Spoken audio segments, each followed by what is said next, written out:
Ya, bismillah. Afwan Ustaz, izin bertanya.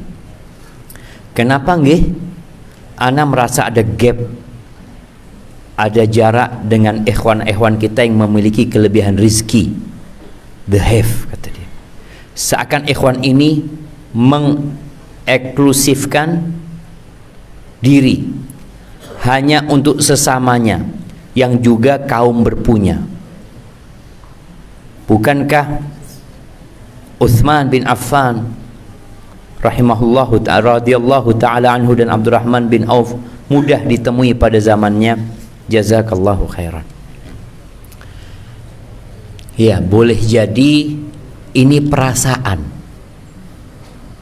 Ngerti perasaan jemaah? Kita itu merasa kok kayaknya dia ada jarak sama anak, padahal kita yang gak enak untuk mendekat sama dia. Kita harus berbaik sangka sama saudara kita. Kan antum tadi merasa kok koyok kayak gitu katanya. Ini yang pertama. Yang kedua, harta itu ada efek sampingnya.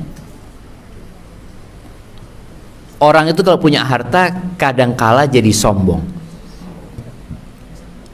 Kadangkala dia ya nggak ingin kumpul sama orang-orang miskin. Ada penyakit seperti itu. Oleh karena itu Rasul Shallallahu Alaihi Wasallam berpesan kepada Abu Dzar radhiyallahu taala anhu, wa ausani bihubbil masakin wad dunu minhum. Aku dikasih wasiat sama Nabi alaihi salatu wassalam agar aku cinta kepada orang miskin, cinta dan dekat sama mereka. Subhanallah jemaah. Maka orang-orang yang kaya ini harus cinta sama orang-orang miskin. Loh, kenapa Anda cinta sama mereka? Kenapa jemaah?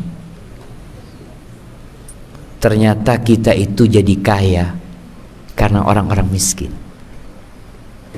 Mungkin orang kaya ini nggak merasa. Rasul sallallahu alaihi wasallam mengatakan, innama tunsaruna wa turzaquna bidu'afaikum. Kalian itu sama Allah ditolong, dibantu, dikasih rizki karena orang-orang yang lemah di antara kalian. Jadi orang kaya itu harus sadar ketika Allah bukakan pintu rizki, ini gara-gara adanya orang-orang miskin, orang-orang lemah. Bagaimana kalau orang miskin memboikot orang kaya? Orang miskin tidak mau jualan beras. Saya mau tanam beras tak mangan dewe. Orang miskin tidak mau membangunkan rumahnya orang kaya. Dilihat orang kaya bangun rumah, ndak, bangunan dewe. Orang kaya mobilnya bagus, minta disupirin, ndak, supirono dewe. Apakah akan ada orang kaya? Nggak ada. Pembantu di rumah orang kaya, nggak ada yang mau jadi pembantu orang miskin. Apakah orang kaya tetap kaya? Enggak. Dia jadi pembantu, dia jadi sopir. Kalau dia mau masak sendiri. Maka kalau dikatakan mungkin ada orang-orang kaya yang merasa ada jarak sama orang miskin, maka ingat dengan wasiat Nabi SAW. Dan antum yang mungkin tidak punya harta, antum harus jadi orang kaya.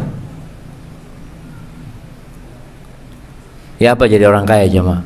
Ustaz, ana ini kepingin Ustaz jadi orang kaya, tapi sampai saat ini tidak sugi-sugi Ustaz. Berarti antum punya penyakit. Muslim itu harus semuanya jadi orang kaya. Kata Nabi SAW, laisal ghina an kathratil arad, walakinnal ghina ghinan nafas. Kaya itu bukan dengan banyaknya harta benda, bukan. Tapi kaya itu kaya jiwa. Maka setiap muslim antum harus merasa kaya jiwanya. Dengan tidak minta-minta sama orang kaya. Orang kaya itu kadang-kala kalau ngelihat orang miskin ini, oh ono perlu nih koyo ngutang lagi. Kadang-kala seperti itu. Enggak, antum harus punya kekayaan dengan cara tidak butuh sama orang. Supaya orang kaya itu merasa antum lebih kaya dari dia. Ini orang padahal cak lihat motornya, subhanallah Ustaz, itu masih pakai bensin campur dorong. Kadang antum lihat ya, ada orang motornya bensin campur tapi soge aja, soge hatinya. Maka jadilah antum orang kaya sehingga nyaman duduk sama orang kaya. Walaupun antum tidak punya harta yang banyak, tapi jiwanya kaya. Dan ketika melihat orang kaya, antum harus menundukkan pandangan, karena antum bisa jadi orang miskin. Kalau melihat orang kaya, antum bisa jadi orang miskin kan? Tapi kalau antum lihat orang yang lebih miskin dari antum jadi kaya. Maka Nabi SAW nyuruh kita melihat kepada yang di bawah kita, jangan melihat kepada yang di atas kita. Jadi seperti itu, dan insya Allah gap itu akan hilang. Bagaimana di masa Nabi SAW ada satu sahabat yang dikenal dengan bapaknya orang miskin, dan ada satu istri Nabi yang dikenal ibunya orang miskin. Siapa sahabat yang dikenal bapaknya orang miskin? Jamaah, ada hadiahnya Ustaz. Nanti hadiahnya menyusul. Nah, siapa jamaah? Abu Dzar Al-Ghifari. Beliau yang dapat wasiat untuk dekat sama orang miskin, tapi nggak dikenal sebagai bapaknya orang miskin. Ada sahabat Nabi, sepupunya Nabi Muhammad SAW.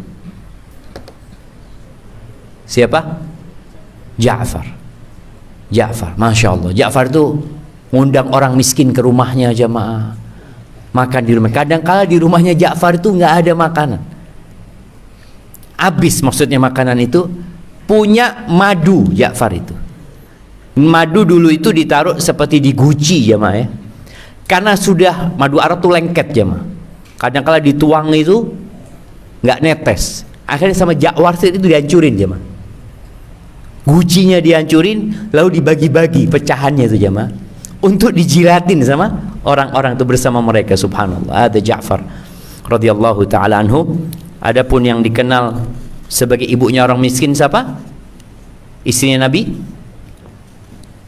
Zainab ya, radhiyallahu taala anha. Baik.